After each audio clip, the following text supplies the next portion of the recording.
Joe Biden is bringing Haiti to America. And I think if this guy has his way, all of America would eventually look like Haiti. The Democrats are creating a COVID caste system in America, one that totally violates the spirit of the Declaration of Independence. I want to go beyond the Durham indictment of Sussman. I want to talk about how the media plays a critical role in these Democratic-driven hoaxes and scams. And finally, I'm going to look at the debate over the Eucharist between Luther and Zwingli. A very interesting test of this idea of Sola Scriptura, all religious truth, comes right out of the Bible. This is the Dinesh D'Souza podcast.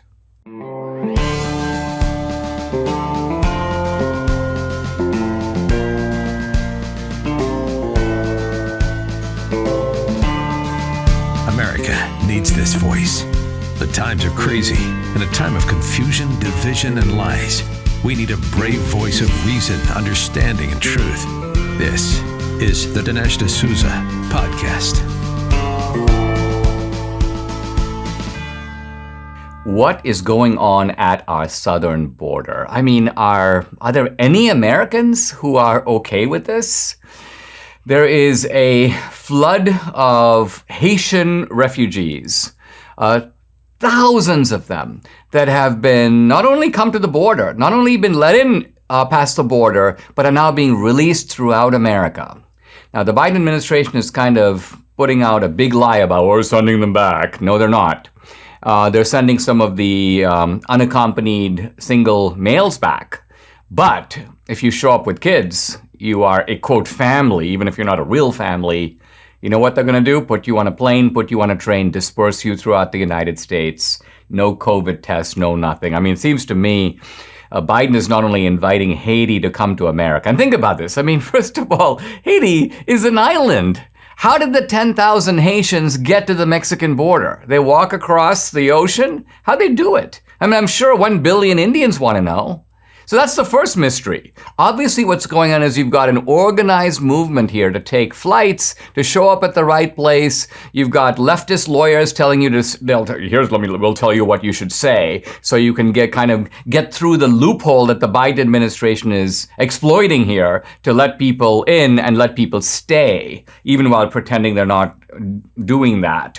One woman in Del Rio, by the way, was asked, why'd you come? Why'd you come all the way from Chile to the Mexican border? She goes, quote, President Biden was letting people in. That's what she heard. And so she's basically responding to what she takes to be an open invitation. Now, here's Jen Psaki, who was pressed by Peter Doocy of Fox News to ask why these illegals are not being administered a COVID test. Here's her response. Listen.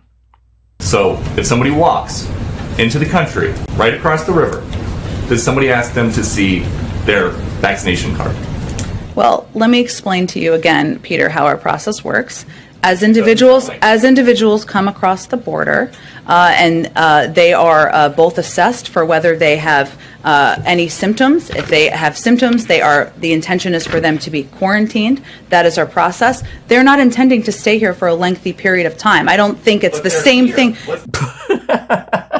What? First of all, we're told that you can be carrying COVID even if you don't have any obvious symptoms. Obviously, none of those people, having come a long way, I've come from Haiti, I've come from Chile, they're not going to confess, oh, I got COVID. No, they're not going to say that. Now, her point, Jen Psaki's point, is they don't plan to stay. And now, at the first glance, this is such a brazen lie, such a flat-out absurdity. Here's Bill Milligan, who covers this for Fox News in LA, and he's sort of taking her at face value and trying to correct the record, and he goes, if anyone at the White House actually came down here and spoke to the migrants, they would realize these people have zero intention of leaving the U.S. and every intention of trying to stay permanently. You don't travel that far to spend a day or two in Del Rio and then leave. But see, this is all based on the assumption that Jen Psaki is kind of giving it to you straight. I think that Jen Psaki's meaning is something different. When she says they don't plan to stay, what she means is we don't plan to keep them here in the migrant facility for long.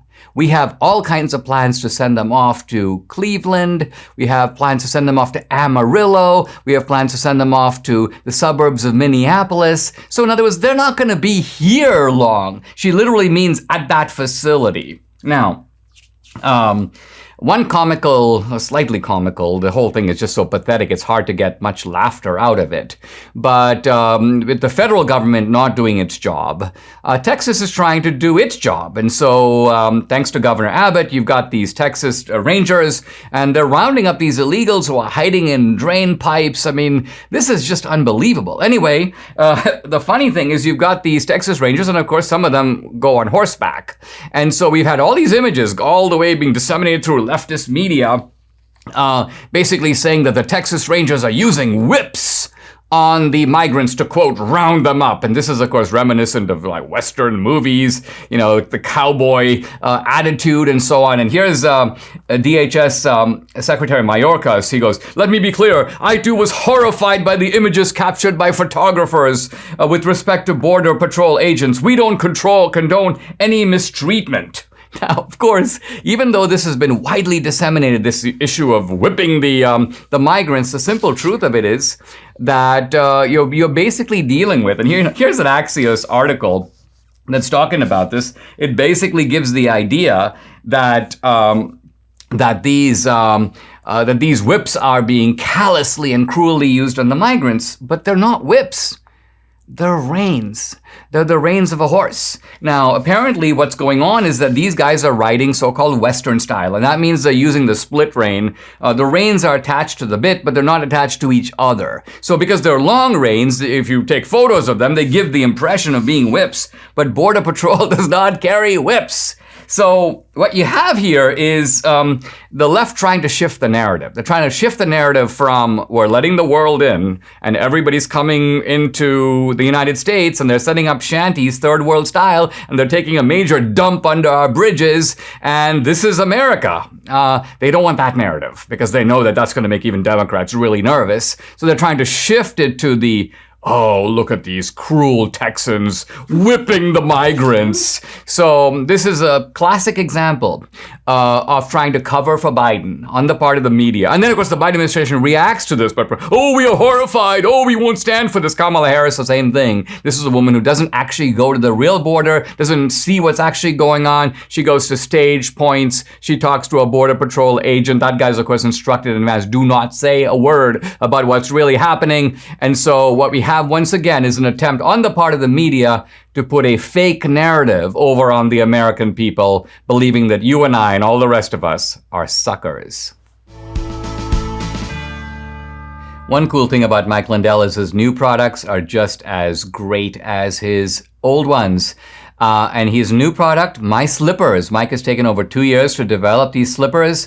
They're designed to wear indoor or outdoor all day long. They're made with MyPillow foam and impact gel to help prevent fatigue. They're made with quality leather suede. For a limited time, Mike is offering 50% off his new My Slippers. The My Slippers, by the way, are so comfortable. You're going to want to get some for the whole family. We actually did. Here's Danielle with her moccasins. And of course, Debbie and I just love ours. I got the moccasins. Debbie got the slip-ons. Go to mypillow.com and use promo code Dinesh. You'll get deep discounts on all MyPillow products, the Giza Dream Sheets, the MyPillow mattress topper, the robes, the MyPillow towel sets. Call 800-876-0227. That's 800-876-0227. Or go to mypillow.com. Don't forget to use promo code Dinesh.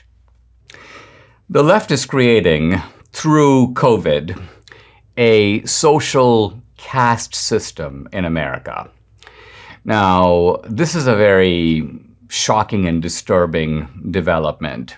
And by the caste system, what I mean is they're creating two categories of American citizens. You may call them the superior people and the inferior people, or to put it in feudal terms, the aristocracy and the peasants. Now, I want to give you a little bit of a visual glimpse of what this looks like. Here's Alexandria Ocasio-Cortez, AOC, at the Met Gala. And I want to give you a little glimpse of what the scene looks like, because there was a little clip put out by Vogue magazine, so we can look at it. And here it is. Take a peek. Oh, you look so beautiful. Wow.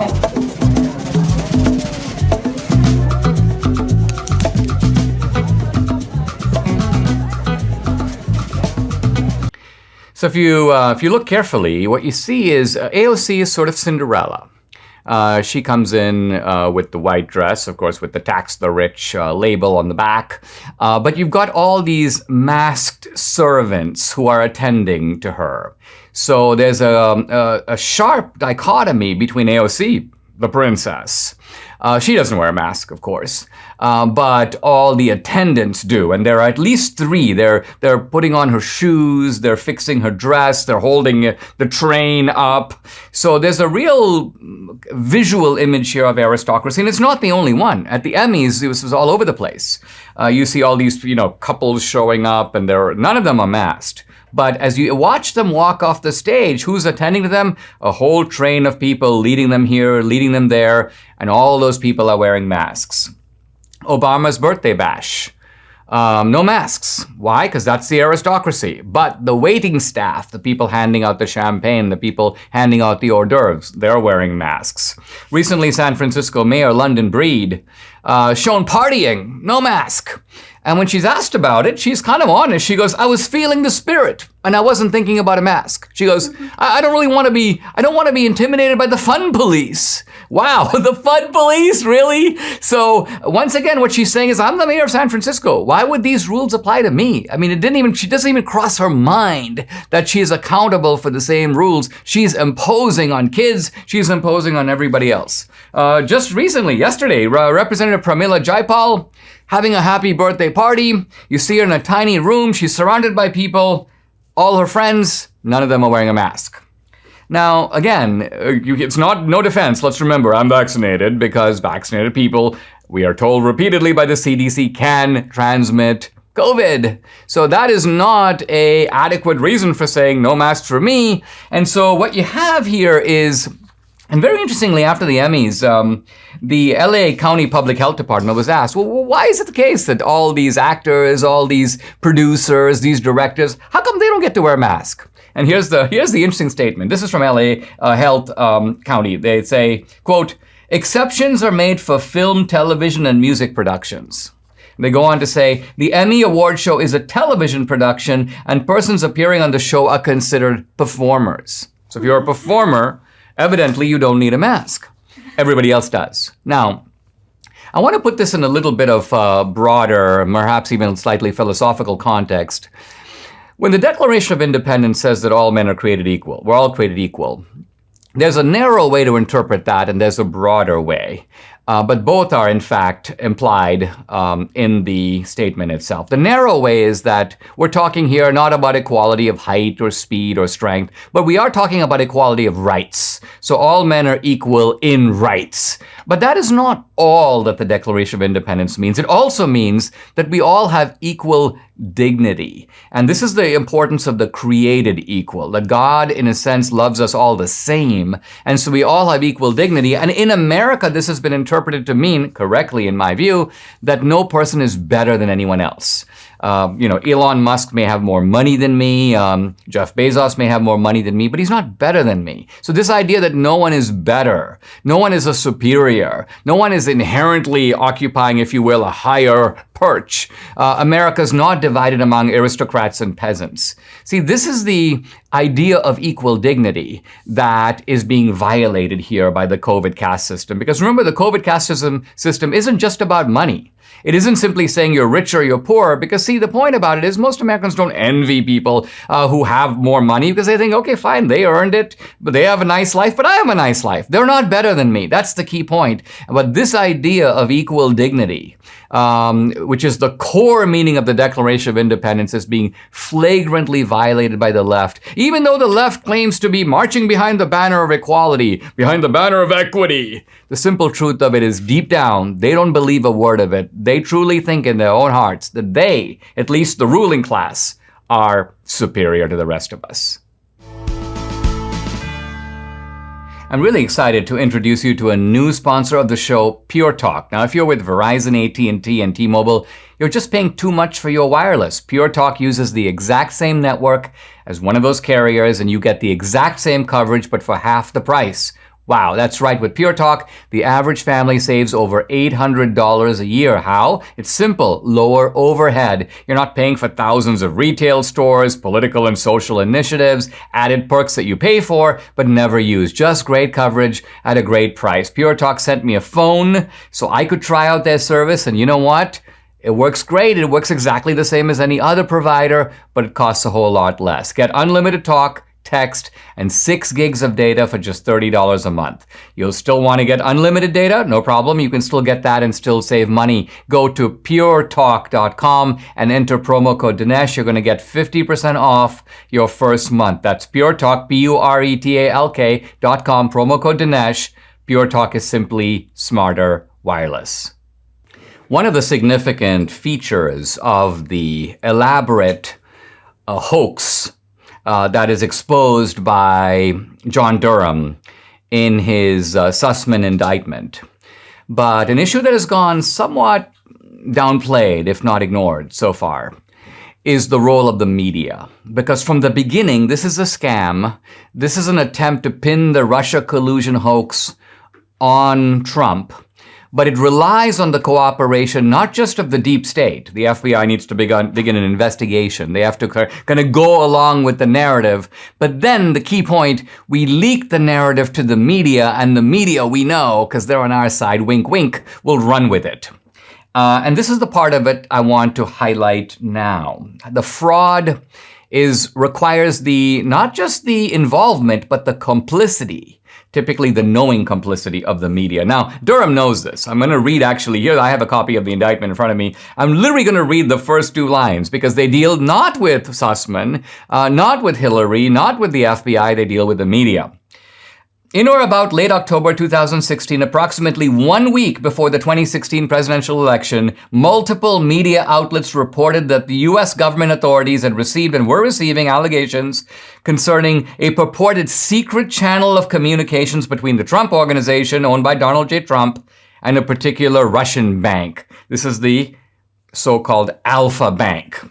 Now, what is Durham referring to? He's referring to 2 major articles, one written by Eric Lichtblau and Stephen Lee Myers in the New York Times, and the other by Franklin Foer, F-O-E-R, in Slate. And when the articles come out, what happens to them immediately, and this is kind of how the left moves on cue, is they're amplified by the television media. So, right when the articles are published, boom, here's Rachel Maddow on MSNBC. She's trumpeting the Alpha Bank story. There's, quote, unusual communication between Trump and the bank. And what's really funny is she shows all these documents and so on. It turns out all these documents are all fake. There's no communication. But here's Rachel Maddow running with the fake story. And then she brings on, this is Never Trumper, Natasha Bertrand, and now a correspondent for CNN. She's joined by none other than Franklin Foer, the guy who wrote the article for Slate. And of course, the idea here is to take this evidence. Foer, of course, will repeat basically the lies that he's picked up from Sussman, and then Bertrand is there to basically validate them. So she says, I'm now quoting Natasha Bertrand, "What more evidence do you need? It's very, very obvious." So you've got, first of all, a person with a pea brain and, someone who's quite incapable of evaluating this evidence. It's very, very obvious, at least obvious to her, because after all, if Franklin Foer says it, if it's on MSNBC, if it's coming from a Democratic lawyer, it must be true. Now, Rachel Maddow then jumps on this, and she says about Franklin Foer, "We are blessed as a country to have journalists as talented as you and Franklin Foer writing about this." So, so what you see here is, it's almost, you could call it the handoff, because you've got a lie, and by itself, it's just a lie sitting there. But it needs to be promulgated. And so what happens is the ordinary guy who's kind of gullible believes the lie. Why? Because if you ask him, well, how do you know this is true? Typical leftist, let's say coming out of Columbia University, how do you know this is true? Well, I saw it. First of all, I saw it on MSNBC. It was also on CNN. Wow, there was an article. I think I saw it on Slate magazine. It was even in the New York Times. So this poor guy thinks that there is corroborating evidence coming from multiple sources instead of what is in fact the case, the same lying bullet is ricocheting from one wall to the other.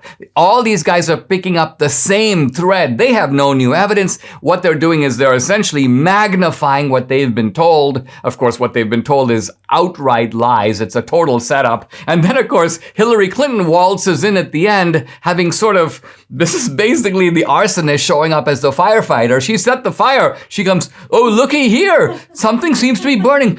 I think I smell something. This is very troubling. Fortunately, I have some equipment in my truck. I'll be right back. So you have the heroine coming in at the end. And this is, of course, Hillary Clinton on Twitter. It's time for Trump to answer serious questions about his ties to Russia. So the depth of lying on the part of these characters. But the point I'm trying to make is that this is lying. Even Hillary wouldn't be able to do what she does if she doesn't know that she's got the media in her back pocket. So this is, it seems to me, a real threat to our democracy. When Trump called the media the enemies of democracy, this was almost an understatement of the issue. Yes, we need a media in a free country, but by a media, what we mean is a critical eye on government instead of these lying hacks who are in bed with the deep state, who are in bed with the greatest connivers and mafia bosses in America. These are people who, far from being helpful to democracy, are in fact its deadly foes.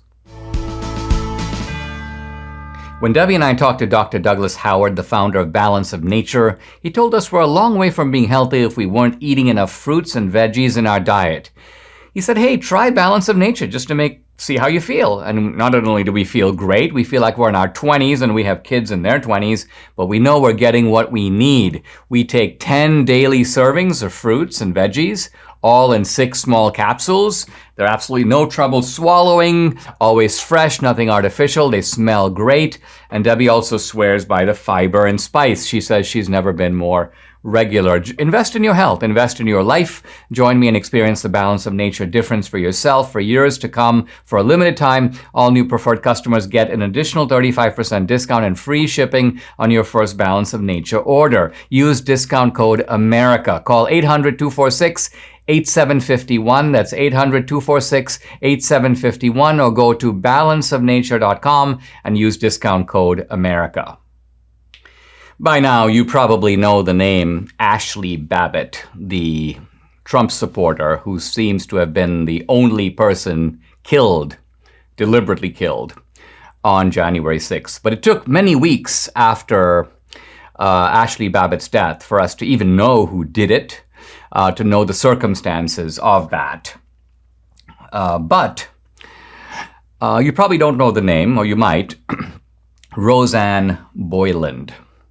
And it turns out, and I'm relying here on the inimitable Julie Kelly's reporting in American Greatness, it could be that a second person, in fact a second woman, was also killed. And again, this is not a case of Trumpsters killing anybody. This is a case of the police killing both Ashley Babbitt and possibly Roseanne Boyland. Wow. Now, according to Julie, this is the real reason why the U.S. government does not want to release the 14,000 hours of footage that they have on the riot. Why wouldn't you release it? You have it. And the idea that you're only, even to the defense of particular cases, they're providing selective clips, they're providing limited discovery. That's why we can't release it all because, of course, security issues are involved. What security issues are involved? Why can't you release it? Well, the answer would be because we got something to hide. We did something terrible. We don't want the American people. We don't want the Trumpsters of any. We don't want a counter narrative to develop here that we killed not just one, but 2 people. Now, let's look at the circumstances of Roseanne Boyland's death. A lot of the violent clashes that occurred between police and protesters, there wasn't a whole lot of violence January 6th. A lot of people were just, rummaging, walking around, shouting, waving their slogans, waving their banners. But there was some clashes and some punching, and there were spraying of chemicals going on. And much of this was occurring inside and outside the West Terrace Tunnel. This is, by the way, the tunnel that leads to the doors that open the Capitol building. Now, this is the location where Roseanne Boyland died. She's a Georgia woman. She's one of 4 Trump supporters who died on January 6th. But her case is very questionable. Now, the medical examiner who looked at her body decided that her death was due to, quote, acute amphetamine intoxication, manner of death accident. And so the assumption here is that she wasn't in fact killed, but rather there were substances in her body that caused her to die of, I won't say natural causes, but of those causes. Now, turns out that those weren't the only substances in her body. I'm now going to read from Philip Anderson. This is a guy, a protester, who was standing right next to Boyland when she passed out. And what he says is that the officers were spraying a kind of poison gas on the people there. And this is what caused Roseanne Boyland to become unable to breathe. This is what caused her to choke and lose consciousness. And so I'm going to quote him now. "I don't know what type of gas the officers used, but I know for sure it was not tear gas." He says, this is in a signed affidavit. He goes, "After the officer sprayed the gas at me, I could not breathe for longer than a few seconds. The gas caused me to collapse, where the police then proceeded to push others on top of me. There were others who collapsed because of these toxins as I did. The police continued hitting me and others." So the police are spraying these guys, and as they fall, they're pushing them on each other and hitting them. Now, I'm beginning to wonder here if this is the reason why the Capitol Police didn't want to have the... See, if you had the National Guard, the 10,000 National Guardsmen that Trump wanted, none of this would even happen. There'd be plenty of security. There'd be none of this going on. But the Capitol Police may have thought, we don't want the National Guard. We want to beat these people up. We want to basically force them into a situation where we have control over them. And so it could be. It appears possible now. And by the way, what Julie's done is she's reviewed the testimony of Sergeant Gonell, who testified, by the way, before the U.S. Congress, and he talked about giving CPR to one of the rioters to save her life. And the timestamp of the narrative shows that this is, in fact, Roseanne Boyland. Roseanne Boyland collapses. She can't breathe because of this gas that they've pumped into her. Her friend Justin Winchell shouts, "Roseanne, Roseanne, she's dead, she's dead."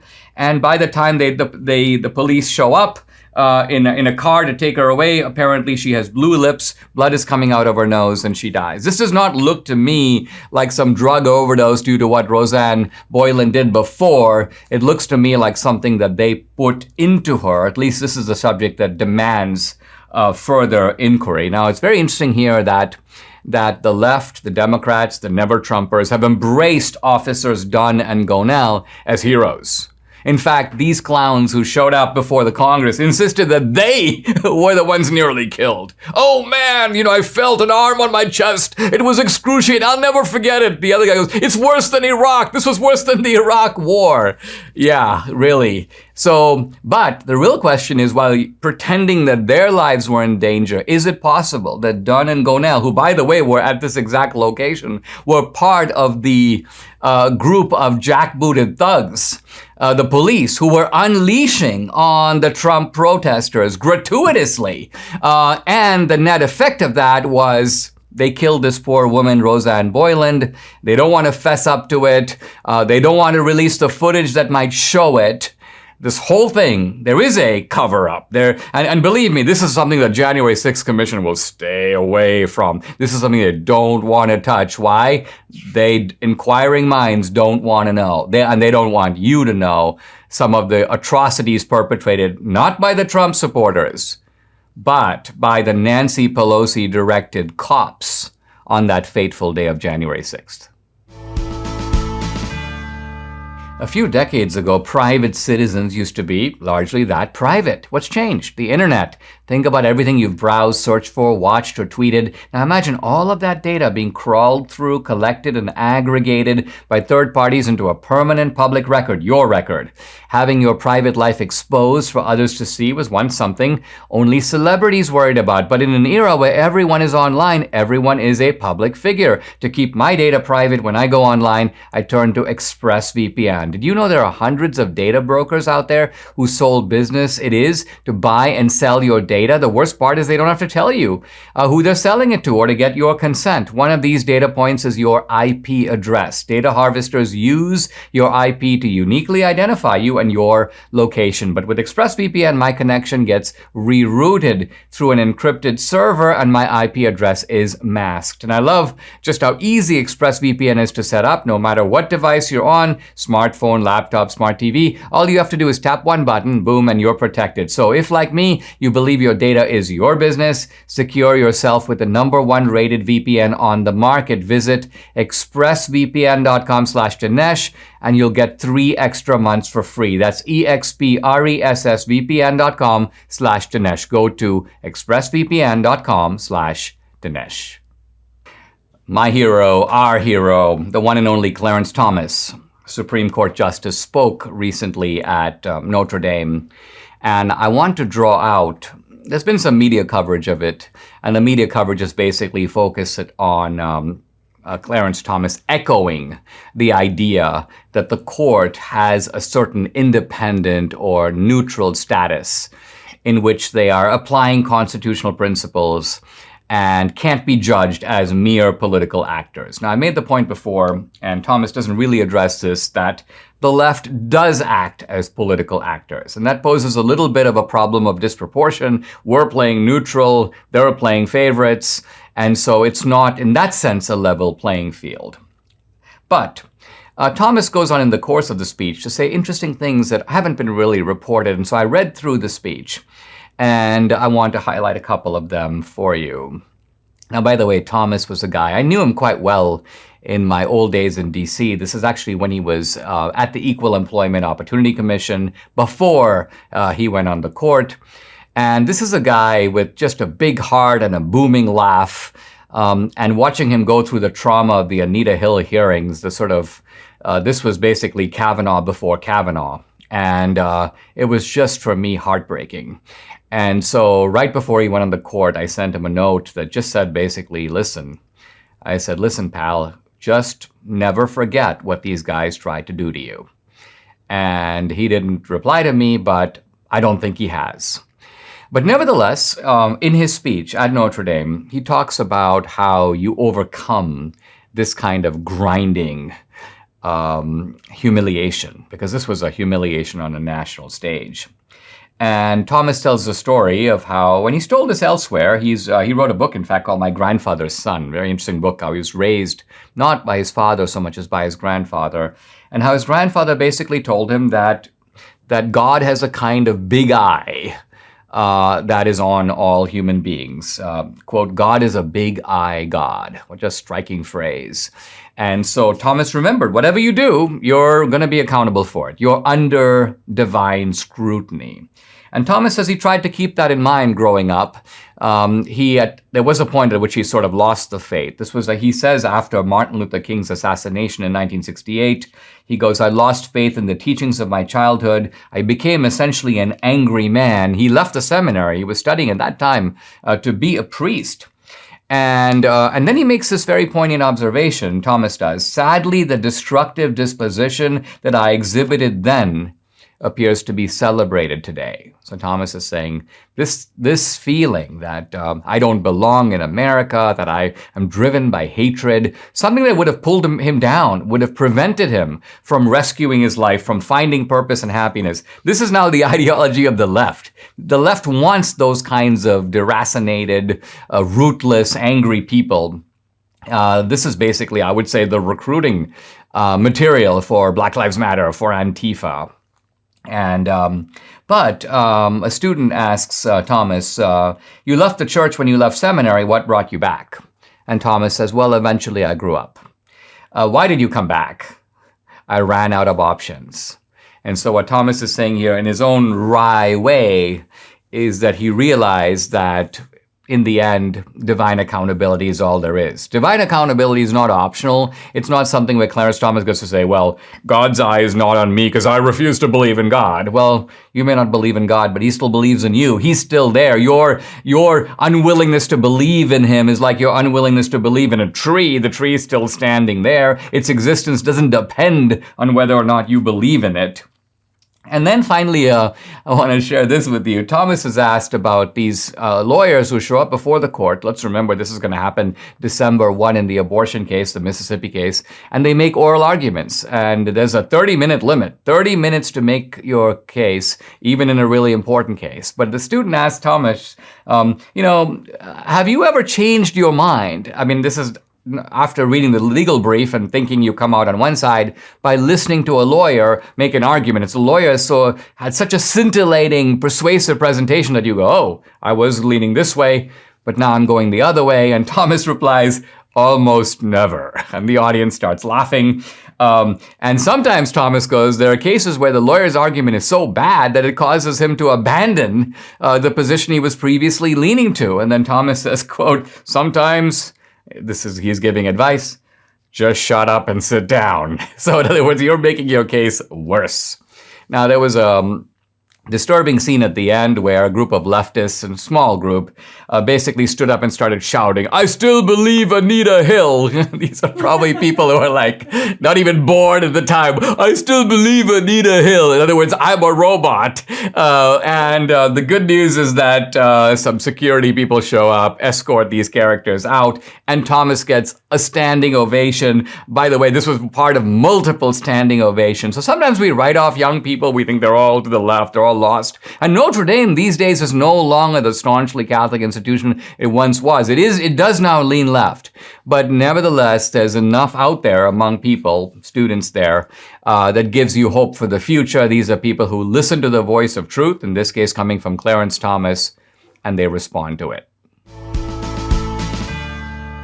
Just a few weeks ago, one of America's leading nonprofit law firms, the First Liberty Institute, asked patriots like you to sign their letter to help stop President Biden's radical scheme to pack the U.S. Supreme Court. Since then, 250,000 people have signed on, with tens of thousands joining their coalition every day. Franklin Graham, former U.S. Attorney General Ed Meese, Dr. James Dobson, the Family Policy Alliance, the Heritage Foundation, they're all on board. But we only have until September 29 to add your name before this goes off to the Biden Commission. Look, if we don't stop the radical left from installing 4 more justices so they can rig the system in their favor, it will end the rule of law as we know it in America. Please sign your name now. Debbie and I both have. Go to supremecoup, that's COUP.com, to sign First Liberty's letter. supremecoup.com, and may God bless America. Guys, I'm really thrilled to welcome to the podcast Chris Widener. Chris is a writer, an author, a business consultant, and he's also the president of the American Freedom Tour. We're going to talk about the tour, and I'm going to be part of it. I'm very excited about it. Chris, welcome to the podcast. Delighted you can join me. Tell people what the American Freedom Tour is, and also kind of how you and your team conceived the idea of this event, or maybe I should say series of events. Yeah, well, thanks, especially Dinesh, for having me on your podcast. I really appreciate it, and appreciate that you're going to be there with us as one of our highlighted speakers. And so probably about 6 months ago, I'm from the motivational world. I'm a member of the Motivational Speakers Hall of Fame, and I've spoken all over the world. And my job has always been to inspire people. And as I look over the last 5 years, I just see conservatives being beaten up, and to the point where I think good people are wondering, am I really that bad? Am I part of the basket of deplorables? Am I a misogynist, sexist, homophobic, transphobic, all the ists and all the phobics? And I think that it really stemmed from this idea of how can I take what I do as a speaker and an inspirer, and in my passionate love for politics, I ran for the U.S. Senate in 2010 in the state of Washington, and have been very involved in politics. I said, how can we blend those? How can we bring those folks who feel like they've been beaten up, the average man and woman who love conservatism, love the Constitution, but they just they need a place to come where they can look around and see thousands of other people and say, I'm not alone. And one of my favorite things that I've been telling people is when we show courage, we give other people backbone. And so that's really what it's about. We want to give people more backbone by showing them they're part of a larger movement, and they're not as bad as everybody's telling them they are. Well, one thing that occurs to me, Chris, is that in the aftermath of the election and Biden coming to office, we've also seen maintain this kind of regime of censorship across social media. So the primary way that people communicate in public space today is being ruthlessly clamped down upon, and it's in a one-sided way. And I've noticed that there are people, even on Twitter and so on, who became demoralized. Some people just basically said, well, enough, I'm out of here. So it could be that a freedom tour is a mechanism for people to find a place where they can have their views elucidated, ratified, learn things that they didn't know before. Talk a little bit about who's the lineup. The first event is in Jacksonville. It's coming up October 8th and 9th. I think I speak on the 9th. Talk about who's in the Jacksonville lineup and kind of what's the rollout plan for the American Freedom Tour. Yeah, so Jacksonville is 8th and 9th of October, and we have you, obviously. You're going to be amazing. We're really looking forward to that. I've been a big fan of yours for a long time. We have Donald Trump Jr. is also going to be there. Kayleigh McEnany is going to be there. Dan Bongino is one of our speakers. Sheriff David Clark is one of our speakers. And then we got on Friday. Our whole focus is freedom, right? And so political freedom, health freedom, freedom of speech, Second Amendment, all those kinds of things. We're doing a day on Friday specifically focused on financial freedom. And we have Rabbi Daniel Lapin coming in. So very excited to have Rabbi Lapin, the art of, or the book, Thou Shalt Prosper. But we starting in Jacksonville. This is why I have Jacksonville Cityscape behind me. Then we're going to be in Columbus, Ohio later on that month. Then we're going to be in Kansas City, Missouri in November. And then we're going to end the year in December in Charlotte. And, we were talking to the guys in Kansas City yesterday, and we were talking about this whole, the lack of freedom, the censorship. And so we definitely want to get Senator Hawley there with us because if they can take his book away, just snatch it away, a sitting U.S. senator, what does that mean for the rest of us? And I think we need to stand up and show some courage. And I know, Chris, that the plan is next year, if all goes well, to roll this out to basically to bring it all across America. Now, if people want to find out how they can get more information, what's the lineup now, and also a place to find out for the future, where should they go? What's the website where they can get all the information they need? Yep, they can go to AmericanFreedomTour.com, and it'll show kind of what we're up to. It'll give you some overview of the event. It'll tell you each individual event. You can click down and see the speakers registered there. And all the information you need, you can find right there at AmericanFreedomTour.com. This is awesome. I'm excited. I hope you guys are too. If you can possibly make one of these events, you got to do it. Chris, thanks for coming on board. I really appreciate it. Yep, thanks for having me, Dinesh. Inflation is here. What's your solution? In their recent budget proposal, the White House Budget Office forecast inflation for this year, 2.1%. The real rate, over 5%. So inflation's here. It's coming faster than our government is prepared for, and their solution is to stick their heads in the sand. Well, don't stick your head in the sand. Hedge your savings against inflation by diversifying into gold and silver with Birch Gold Group. If you haven't reached out to Birch Gold to diversify part of your IRA or 401k into a precious metals IRA, do it today. I buy my gold from Birch Gold. They have an A+ rating with the Better Business Bureau, countless 5-star reviews, and thousands of happy customers. Talk to them. Have them help you safeguard your investments. Text Dinesh to 484848 to claim your free information kit and to speak with a precious metals expert on holding gold and silver in a tax-sheltered account. Again, text Dinesh to 484848 and protect your savings today. I'm continuing here my discussion of some of the central principles of the Reformation as articulated by its earliest and perhaps most famous exponent, namely Martin Luther.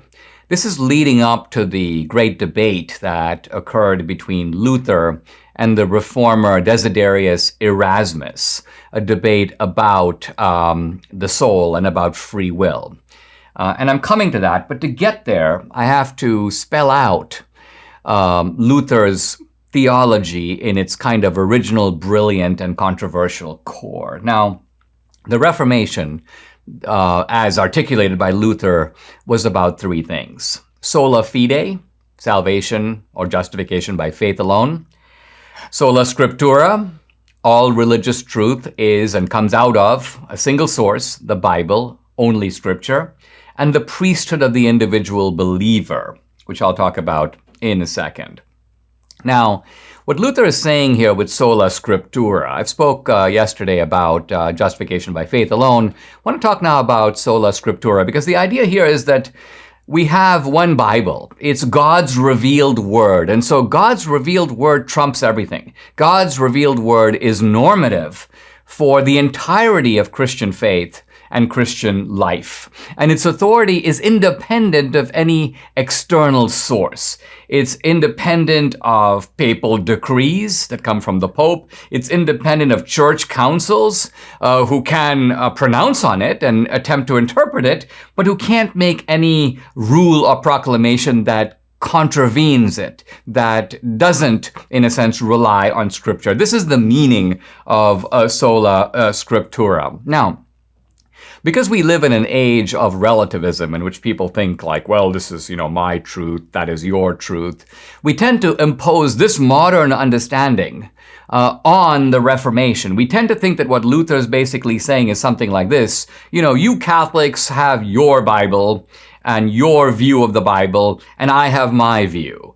And then later, perhaps Luther will say the same thing about other branches, other sects of Protestant. You have your reading of the Methodist reading, and you have the Calvinist reading, and I have the Lutheran reading. No, this is actually not what Luther is saying at all. Luther believes that there is one church, and there is one truth, and there is one Bible, and there is one Christianity. Now, he is also saying, in fairness, that he is it.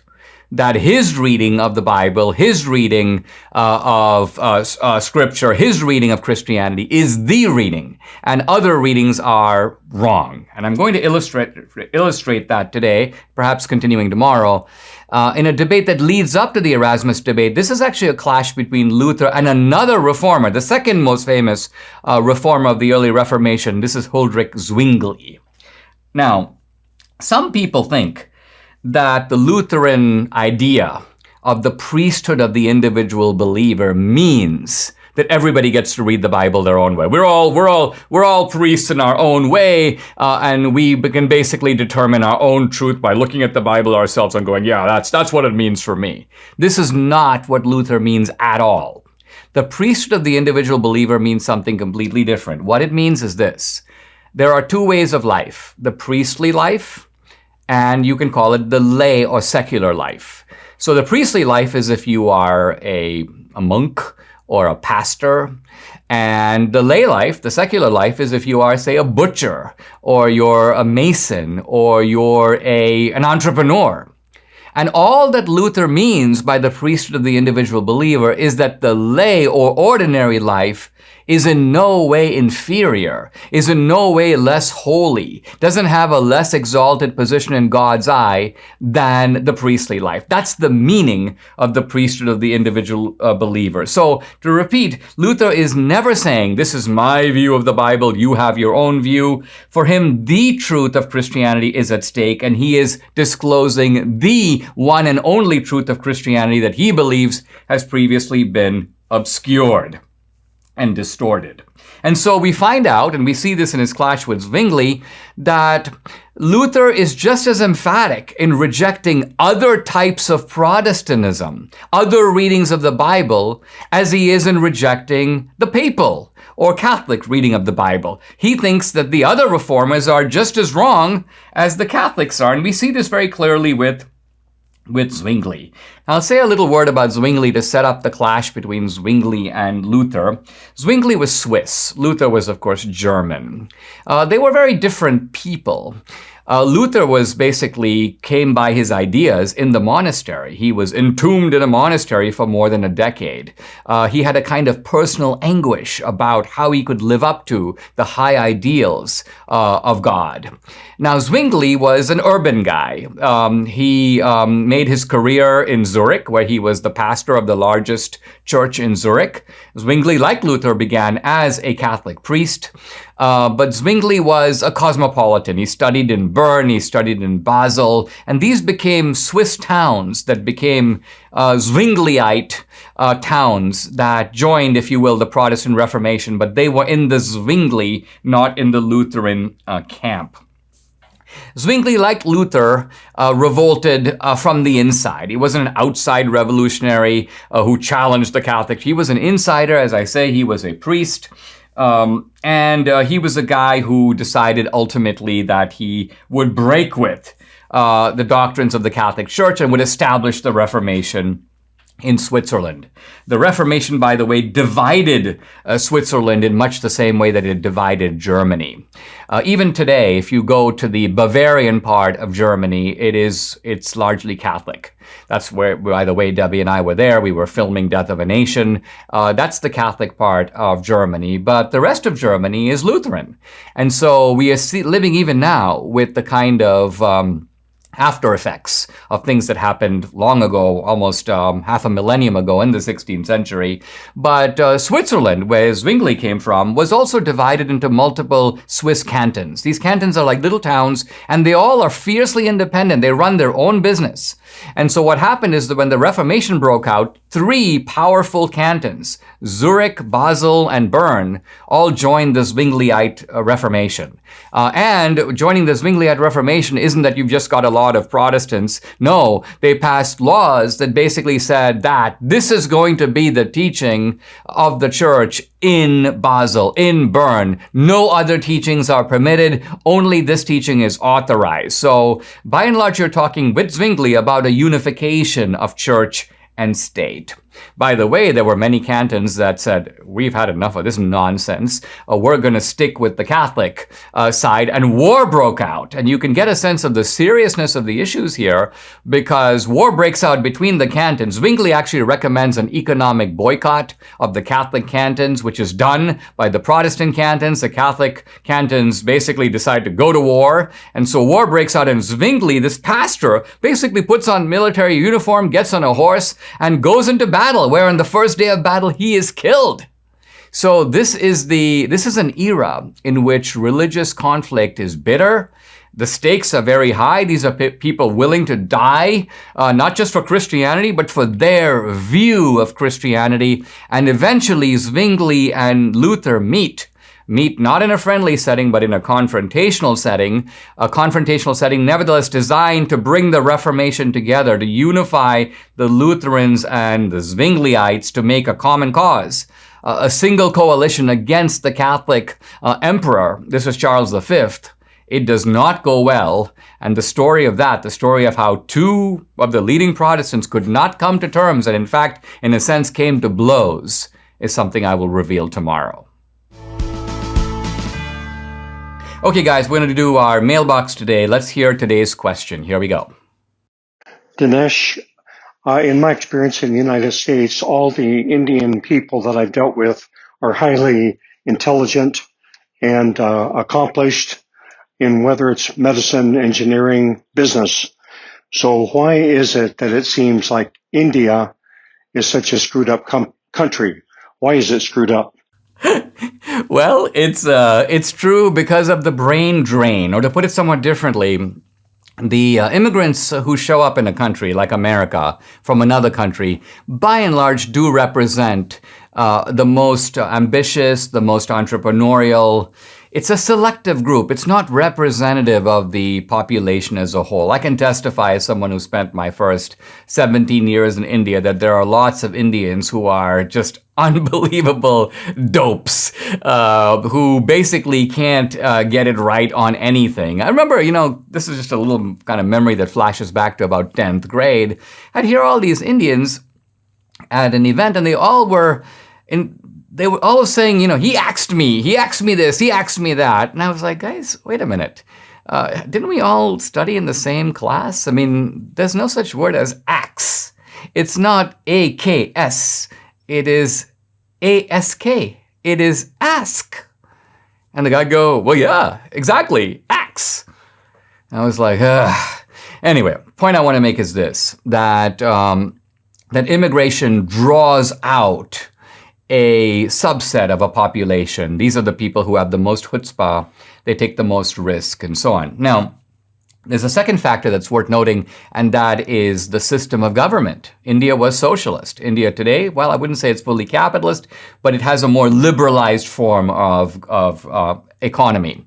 And I looked it up. The year I came to America, 1979, per capita income in India, $220. That's not per month. That's per year. Now, the buying power of $220, probably a couple of $1,000 in today's money, but that's per year. The per capita income of India today, $2,100 per year. So it's actually increased almost 10 times. And probably the purchasing power of $2,100 today in India is about $8,000 in American money. That's still not a lot, but it is enough to get by. India is doing better, and it's doing better not because the Indians somehow suddenly got smarter. It's doing better because of a free market system in India now that we didn't have before, that is bringing out the innovation, hard work, and entrepreneurship in the Indian people.